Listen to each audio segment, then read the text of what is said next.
And now chapter 14. Lord Krishna explains the yoga system to Sri Uddhava.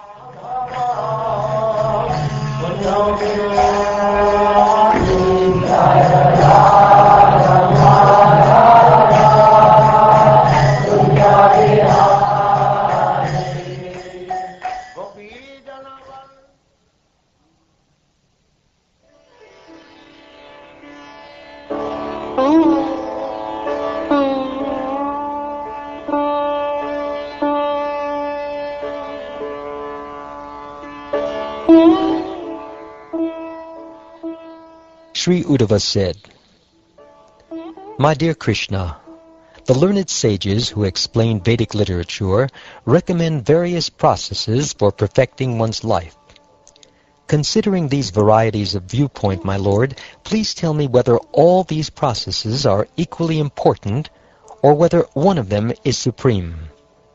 My dear Lord, you have clearly explained the process of unalloyed devotional service by which a devotee removes all material association from his life, enabling him to fix his mind in you. O Uddhava, by the influence of time, the transcendental sound of Vedic knowledge was lost at the time of annihilation.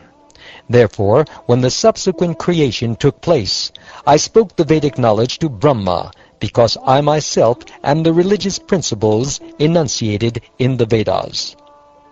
Lord Brahma spoke this Vedic knowledge to his eldest son, Manu, and the 7 great sages, headed by Bhrigu Muni, then accepted the same knowledge from Manu. From the forefathers, headed by Bhrigu Muni and other sons of Brahma, appeared many children and descendants who assumed different forms as demigods, demons, human beings, Guhyakas, Siddhas, Gandharvas, Vidyadharas, Charanas, Kindevas, Kinnaras, Nagas, Kimpurushas, and so on. All of the many universal species, along with their respective leaders, appeared with different natures and desires generated from the 3 modes of material nature. Therefore, because of the different characteristics of the living entities within the universe, there are a great many Vedic rituals, mantras, and rewards. Thus, due to the great variety of desires and natures among human beings, there are many different theistic philosophies of life, which are handed down through tradition, custom, and disciplic succession. There are other teachers who directly support atheistic viewpoints. O best among men, the intelligence of human beings is bewildered by my illusory potency, and thus, according to their own activities and whims, they speak in innumerable ways about what is actually good for people. Some say that people will be happy by performing pious religious activities.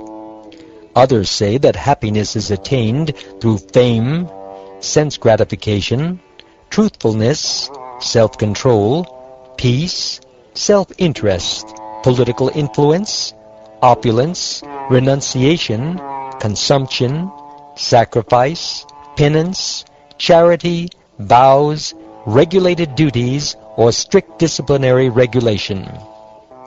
Each process has its proponents. All the persons I have just mentioned obtain temporary fruits from their material work. Indeed, the meager and miserable situations they achieve bring future unhappiness and are based on ignorance. Even while enjoying the fruits of their work, such persons are filled with lamentation. O learned Uddhava, those who fix their consciousness in me, giving up all material desires, share with me a happiness that cannot possibly be experienced by those engaged in sense gratification.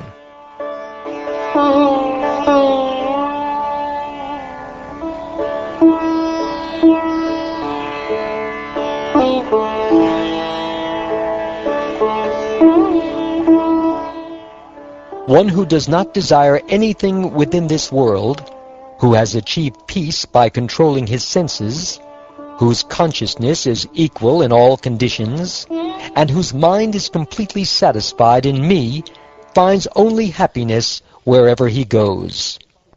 One who has fixed his consciousness in me does not desire the position or abode of Lord Brahma or Lord Indra, nor an empire on the earth, nor sovereignty in the lower planetary systems, nor the eightfold perfection of yoga, nor liberation from birth and death.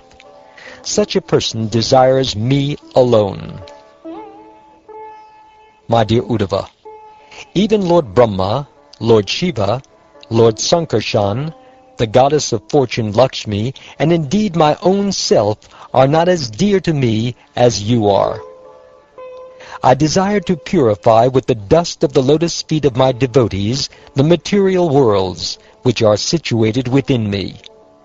Thus I always follow the footsteps of my pure devotees, who are free from all personal desire, wrapped in thought of my pastimes, peaceful, without any feelings of enmity, and of equal disposition everywhere.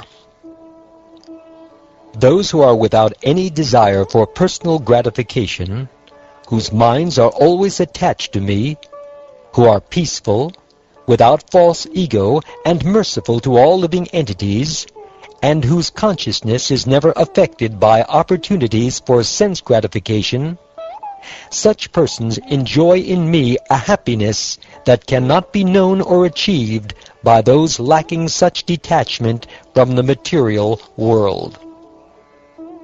My dear Uddhava, not having fully conquered his senses, my devotee may be harassed by material desires, but because of his unflinching devotion for me, he will not be defeated by sense gratification.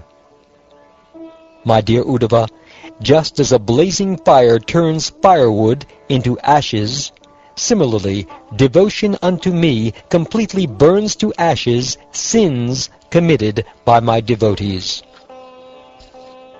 My dear Uddhava, the unalloyed devotional service rendered to me by my devotees brings me under their control. I cannot be thus controlled by those engaged in mystic yoga, Sankhya philosophy, pious work, Vedic study, austerity, or renunciation.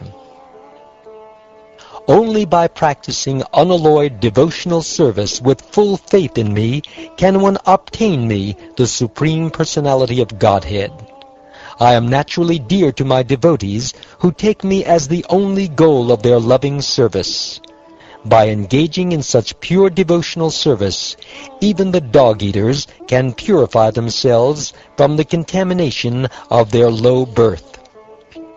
Neither religious activities endowed with honesty and mercy, nor knowledge obtained with great penance can completely purify one's consciousness if they are bereft of loving service to me. If one's hairs do not stand on end, how can the heart melt?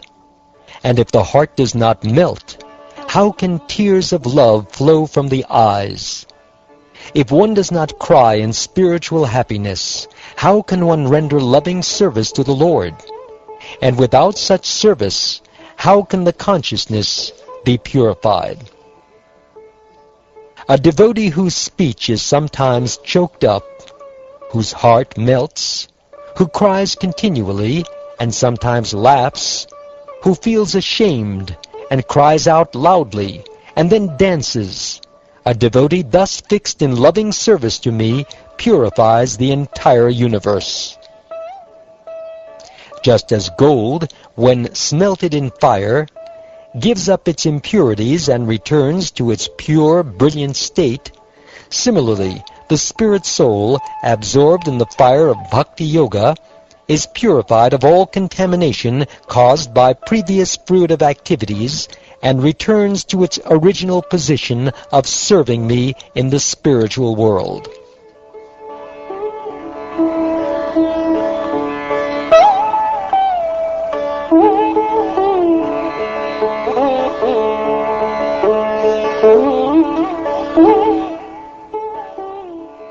When a diseased eye is treated with medicinal ointment, it gradually recovers its power to see. Similarly, as a conscious living entity cleanses himself of material contamination by hearing and chanting the pious narrations of my glories, he regains his ability to see me, the absolute truth, in my subtle spiritual form. The mind of one meditating upon the objects of sense gratification is certainly entangled in such objects, but if one constantly remembers me, then the mind is absorbed in me. Therefore, one should reject all material processes of elevation, which are like the mental creations of a dream, and should completely absorb one's mind in me.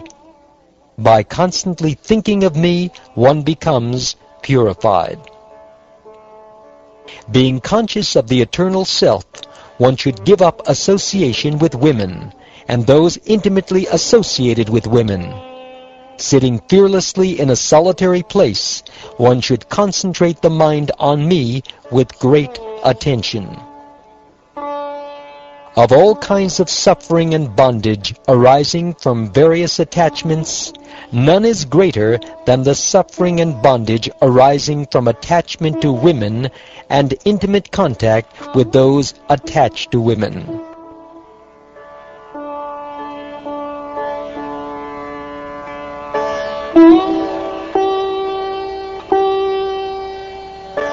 My dear lotus-eyed Krishna, by what process should one who desires liberation meditate upon you? Of what specific nature should his meditation be? And upon which form should he meditate? Kindly explain to me this topic of meditation. O Uddhava, sitting on a level seat that is not too high or too low, keeping the body straight and erect yet comfortable, placing the two hands on one's lap and focusing the eyes on the tip of one's nose, one should purify the pathways of breathing by practicing the mechanical exercises of Puraka, Kumbhaka, and Rechaka, and then one should reverse the procedure, Rechaka, Kumbhaka, Puraka. Having fully controlled the senses, one may thus practice pranayama step by step.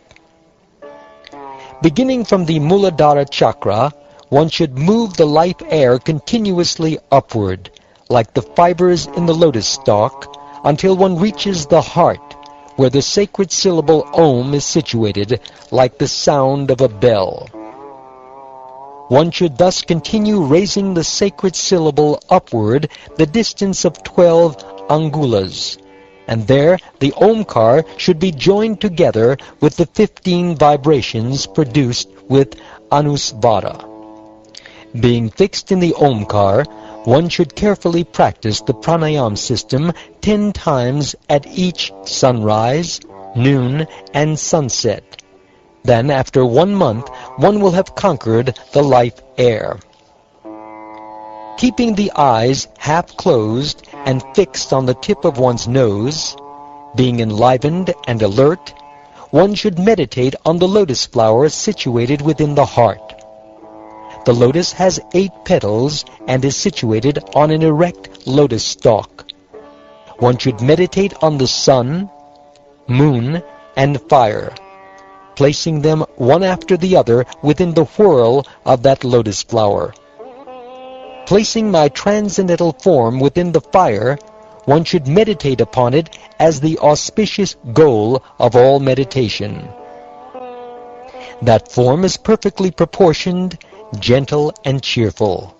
It possesses 4 beautiful long arms, a charming, beautiful neck, a handsome forehead, a pure smile, and glowing shark-shaped earrings suspended from 2 identical ears. That spiritual form is the color of a dark rain cloud, and is garbed in golden yellowish silk. The chest of that form is the abode of Srivatsa and the goddess of fortune, and that form is also decorated with a conch shell, disc, club, lotus flower, and garland of forest flowers. The 2 brilliant lotus feet are decorated with ankle bells and bracelets, and that form exhibits the Kostubha gem along with an effulgent crown. The upper hips are beautified by a golden belt, and the arms are decorated with valuable bracelets. All of the limbs of that beautiful form capture the heart, and the face is beautified by merciful glancing.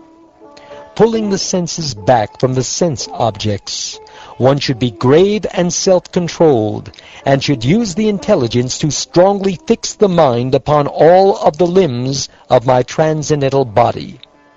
Thus one should meditate upon that most delicate transcendental form of mine. One should then pull the consciousness back from all the limbs of that transcendental body. At that time, one should meditate only on the wonderfully smiling face of the Lord. Being established in meditation on the Lord's face, one should then withdraw the consciousness and fix it in the sky. Then, giving up such meditation, one should become established in me and give up the process of meditation altogether. One who has completely fixed his mind in me should see me within his own soul, and should see the individual soul within me, the Supreme Personality of Godhead. Thus he sees the individual souls united with the Supreme Soul, just as one sees the sun's rays completely united with the sun. When the yogi thus controls his mind by intensely concentrated meditation, his illusory identification with material objects, knowledge, and activities is very quickly extinguished.